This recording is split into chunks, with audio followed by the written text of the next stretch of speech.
So we are going to go over all the specialist classes, what they can do, and my personal opinion of each class. There's, let's see, 1, 2, 3, 4, 5, 6, 7, 8, 9, 10 classes, mind you. And there's more classes coming with DLC.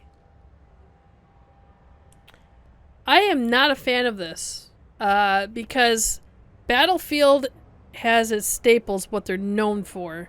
What they're known for is squad play, mainly, on vehicle maps, right? And you take away or you add to all these different classes, you're taking away that squad play. And I'll explain that in a minute. Let's go over the classes here first, or the specialists first. Here you have Sundance. She has her grenade belt. She has 2 grenades that you can use at once before they over time replenish. You have the scatter, which kind of breaks off into different grenades, great for infantry, but also some vehicles. You have the anti-armor grenade, which is kind of locks on. If you're close enough to a vehicle or chopper, you can throw that grenade and it will track it, if you will, and explode on it. And the other one is the EMP grenade, which obviously that's exactly what it does. It EMPs either enemies or vehicles and disrupts them from firing.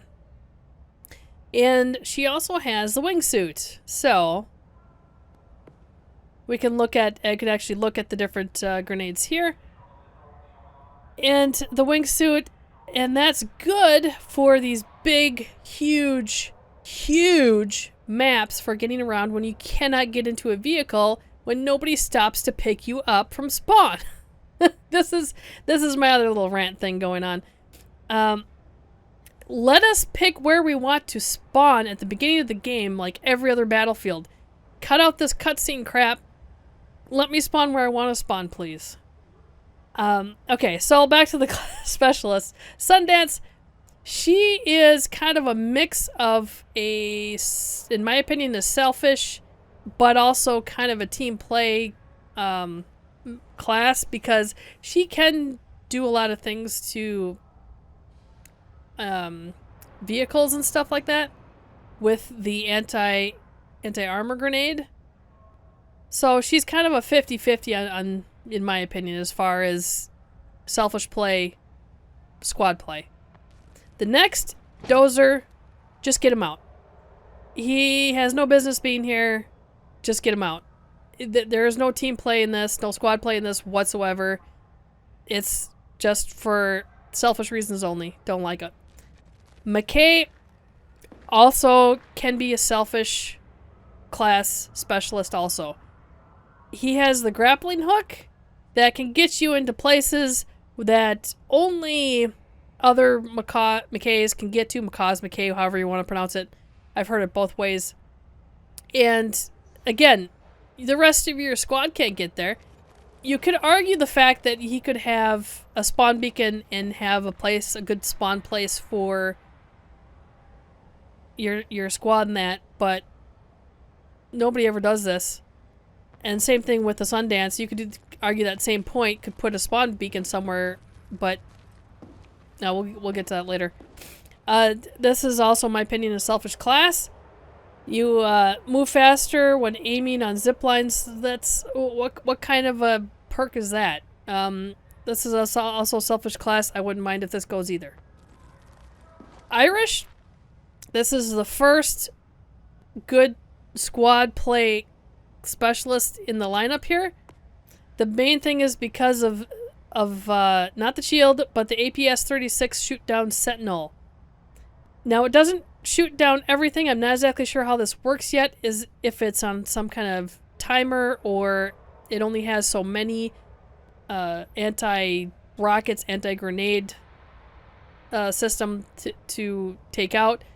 But it is good for protecting your squad and team against grenades, rockets, and the like. And the shield, of course, is also to help get some cover out to your squad as well, which is quite useful for reviving your squad mates in a heated battle. If they go down, you can put up a shield, revive your team. So this is definitely a squad player. He should be the first one on the list. Boris is also kind of a squad player as well, mainly because of the sentry. It can help your team out just like that, spot enemies. But that's another issue in the game, is there's so many ways to spot enemies. It's impossible for a squad to really hide, if you will, or get into certain places without being spotted. But this definitely spots enemies for you. It doesn't really, it's hard to get a kill with it, but it's definitely helpful for spotting. And the sentry guns are more effective in the area of the more Boris classes that are out there, which, yeah, okay, I guess. But yeah, he can be of help definitely with that sentry gun. Casper also can be a team player, a squad player with the recon drone, but again, this is spotting. You can EMP with this drone vehicles and stuff like that, even choppers, if you can keep up with the chopper and EMP them. More power to you, because that's difficult to do.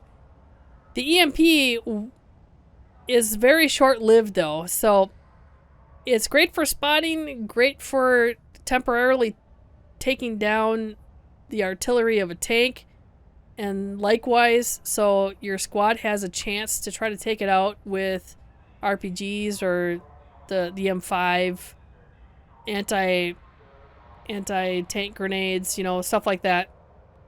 And the other thing it has is while you're in the air with the drone, your suit has a movement sensor. So if you watch this video here and you see that little bubble that kind of happens at the bottom here, you'll see a few red ones here in a minute.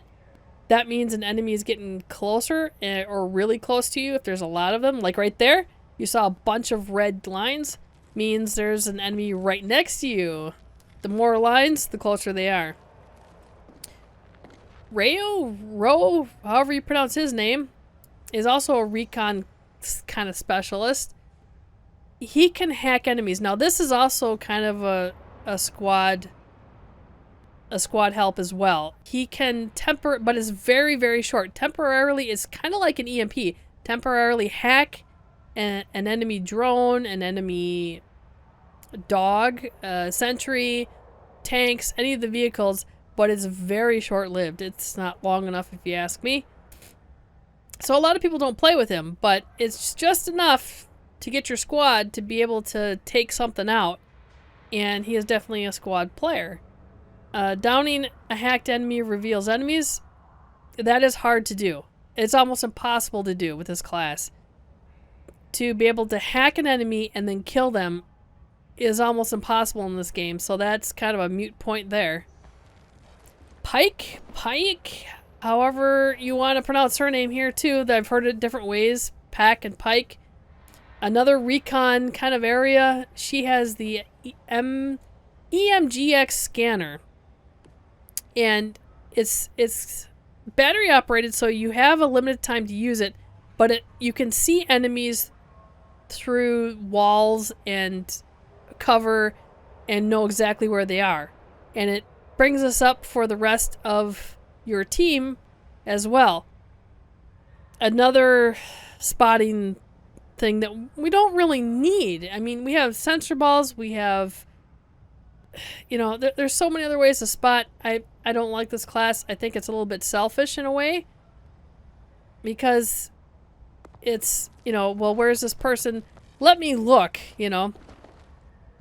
And those that you can actually damage become spotted. So if you don't kill them, they're spotted for the rest of the team, right? And it's, to me, this is a selfish class. I don't like it either. Oh, the one that I wish there was more on the battlefield. Falk? This is definitely squad team player all around. They have the syringe that can heal any... Yeah, you can do it more than once, as you can see there. You can fire in as many darts as you want to heal up an a team player or yourself. And this definitely is awesome. You can also shoot it at the ground, and it'll stay on the ground until somebody that needs health runs over it. Perfect. That is nice. That is great team play there. I don't know why it keeps going back to the first one. You can complement this with the med pack to heal people, which is great. So this is definitely team player, squad player, class, specialist. I wish there was more people playing this. Angel. Need more of these on the battlefield as well. This is the only specialist class loadout that can call in a crate, an ammo crate, to refill all of your rockets, all of your grenades, all of your special equipment. The ammo crates, the ones that you can carry around and use as a gadget, only refill one rocket, one grenade, and nobody carries them. Nobody is throwing them out. It's very rare to find an ammo crate. Now he also has ammo pouches that he can throw out and give ammo to people, mind you, but it's just that. It's just ammo. It doesn't refill anything else. So we need more of these in the squad play as well. And they also can revive your teammates, allies, your squad mates, everybody on your team. And when you revive them, they gain armor. These two classes will be the classes you'll see me playing with the most. After playing with all these classes and getting equipped and adapted with each one of these and knowing exactly what they do, these two are huge on the battlefield. Why isn't this specialist class? I mean, have your assault. They could have easily went with 4 classes here, like Battlefield is known for, easily. This just breaks up the team play in my opinion, and makes it more selfish play. Nobody tries to give you a ride. Very rarely. Very rarely do you see ammo crates being dropped down. Very rarely do you see a medic around.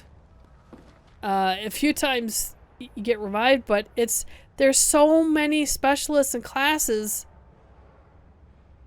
that it's just impossible to have what you need on the battlefield to be team players. But this is what I've experienced in the game so far. There is going to be another big patch coming out later this week. So we'll see, I guess, what they do with it. But there's so much selfishness in these classes that I don't know. I don't agree with a lot of it. But I guess we'll see what happens as they tweak and fix, because as we all know, Battlefield never has a good release on a launch day. Never has. It's always taken 6 months to a year before a Battlefield with patches and updates became a really good game. Hence Battlefield 4. Hence Battlefield 1. Battlefield 5, okay, that was kind of, they gave up on and they didn't know how to fix it anymore. So they kind of gave up on Battlefield 5. They fixed it to a point where it's still good to go to and play once in a while, but this needs a lot of work. A lot of work, and I'm hoping they can pull it out. I really am. I'm a Battlefield fan, have been ever since the first Battlefield game, but you can definitely see they're trying to take too much from different FPS games and shoving them all together and hoping it works. This is kind of what the feeling I get from it. And we just have to wait for the patches. It's too bad.